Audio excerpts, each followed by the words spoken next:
The spring morning was perfect for a wedding. Sunlight filtered through the curtains of the hotel room where Denise was making her final preparations. At 30 years old, the brown-haired, expressive-eyed nutritionist was finally about to experience the day she had long dreamed of. Observing her reflection in the mirror as the makeup artist made the final touches, Denise took a deep breath. The journey to this point had not been easy.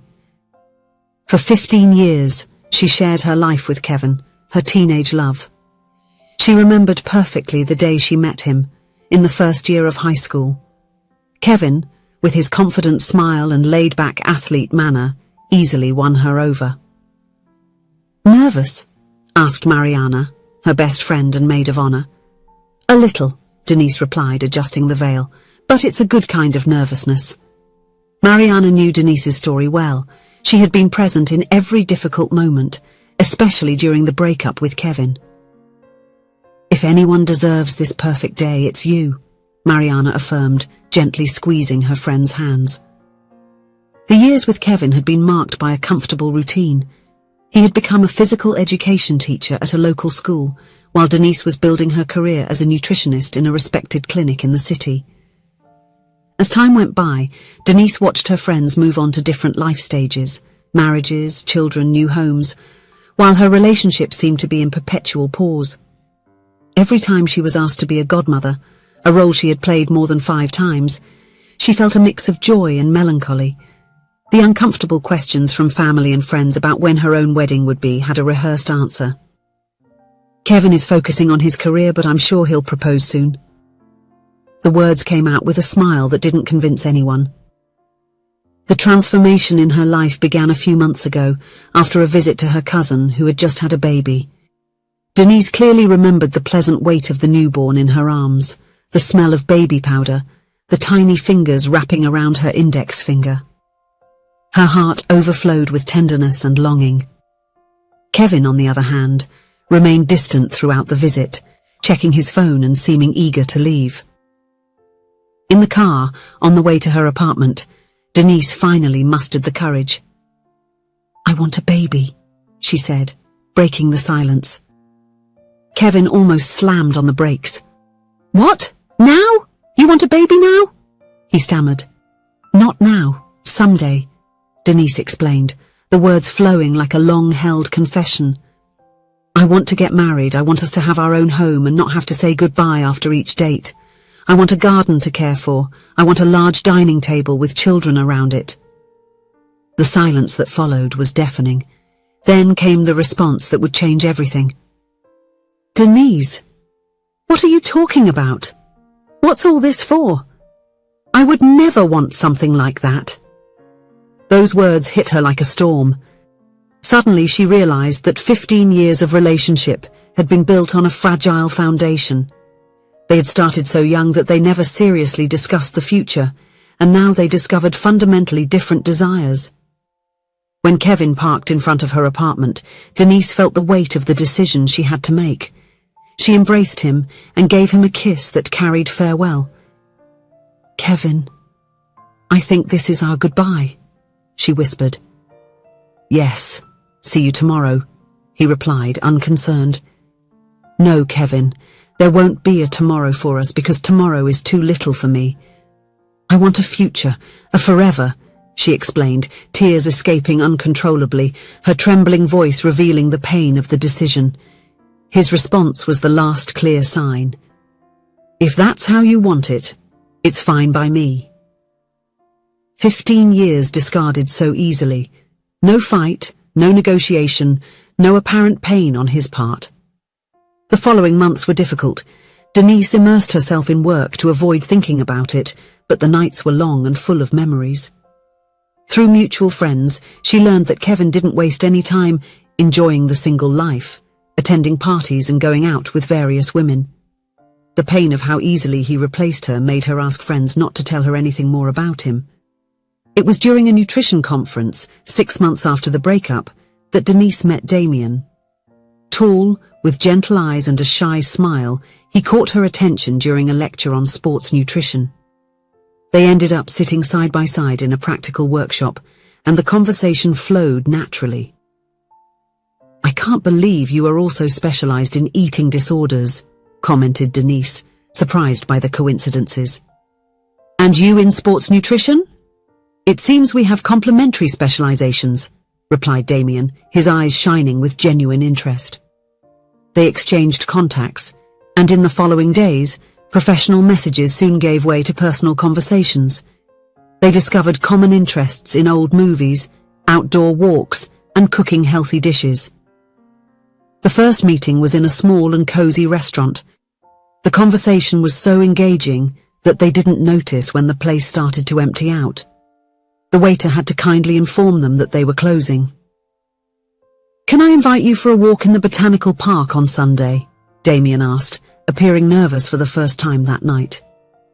Denise hesitated. She still carried wounds from the previous relationship and feared jumping into something new too soon. But there was something about Damien, a tranquility, a presence that made her feel safe. "I would love to," she finally replied. Each meeting confirmed what Denise had begun to suspect. Damien was different. She appreciated how he spoke openly about his feelings, how he asked about hers, and how he respected her space and time. When he introduced her to his family 3 months later, Denise immediately felt welcomed. Damien's mother, a grey-haired woman with a warm smile, embraced her as if she had known her for years. His father, a reserved man with a kind gaze, showed genuine interest in her career. "I've never seen my son so happy," Damien's mother confided while they helped prepare dinner. "You've brought light to his eyes." Damien's friends also welcomed her with open arms, and soon Denise found herself building solid new friendships. She realized how her social circle had narrowed in recent years with Kevin, who preferred to spend time only with his long-standing friends. The moment that marked a definitive turning point happened when Damien bought a house. A simple but cozy construction, with a small garden in the back, and enough space to grow, as he said with a meaningful look. "I need your help to furnish it," he said one day, holding her hand. "You have good taste and, well, I hope you enjoy spending time here too." When they went to the furniture store to choose a dining table, Denise pointed to a compact model, suitable for a few people. "Actually," Damien interrupted, "I was thinking of something bigger." He led her to a large, solid wood table with space for at least 8 people. "I want a very big one because I dream of it being full of children someday." Denise's heart almost stopped. She instantly recalled the conversation in the car with her ex-boyfriend Kevin, how her dreams had been dismissed in seconds. Now, here was someone verbalizing exactly what her heart desired, without her needing to ask.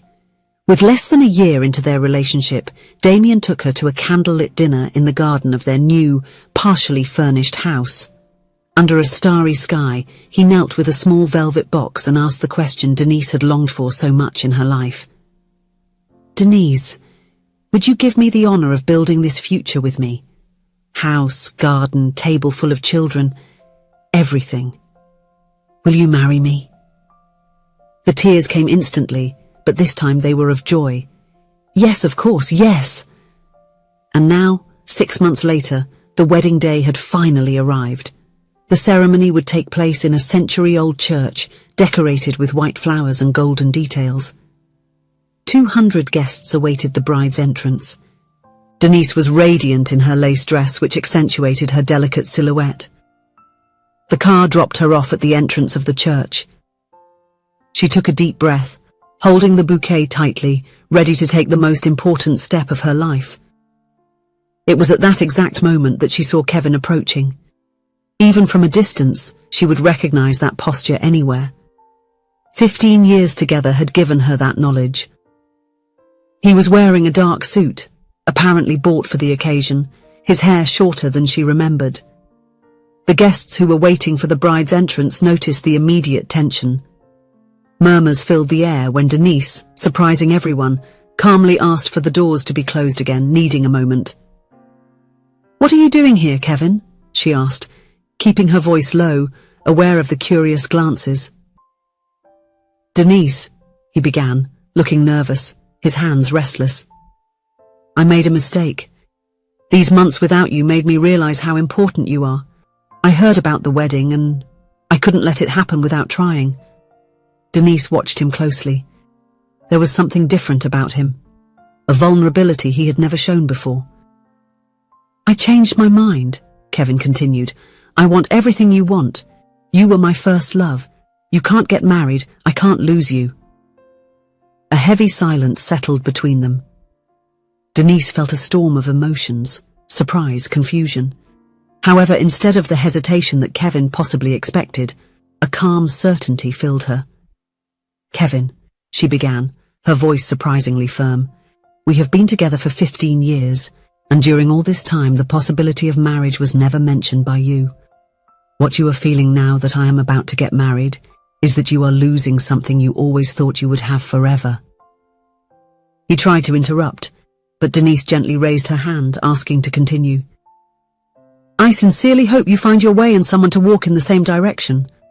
I have found my walking partner, and he is waiting for me. Kevin's shoulders visibly fell. Perhaps for the first time he understood what he had lost. I truly wish you happiness, he finally said, his voice choked. I guess I always thought we would have more time. The time we had was precious, Kevin. But now it's time to move on.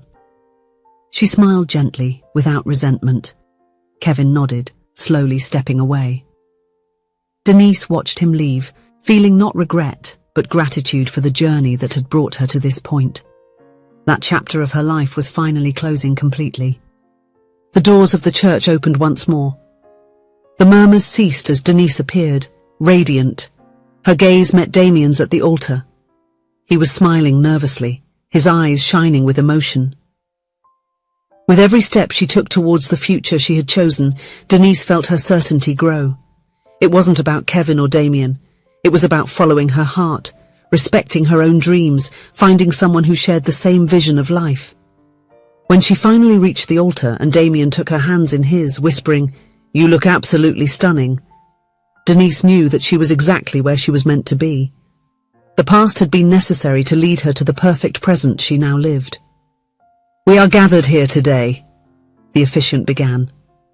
Denise and Damien exchanged knowing glances. The large dining table in their new home awaited to be filled with memories, children's laughter, and love. Lots of love. This was just the beginning. Each person has their own time to understand what they truly want from life, and that's okay. Some take years to realize they are not on the right path, while others discover early what they want and proceed with courage. The most important thing is to have clarity about the direction you want to go and, especially, with whom you choose to walk. Love is not just about feelings, but about shared dreams, about building together and wanting the same future. Denise not only found a partner, she found someone who walked the same path, with the same steps and the same heart. If you enjoyed the story, please leave a comment with a rating from 1 to 5 to show how much you liked it. Also, watch the video that is now appearing on your screen. See you soon.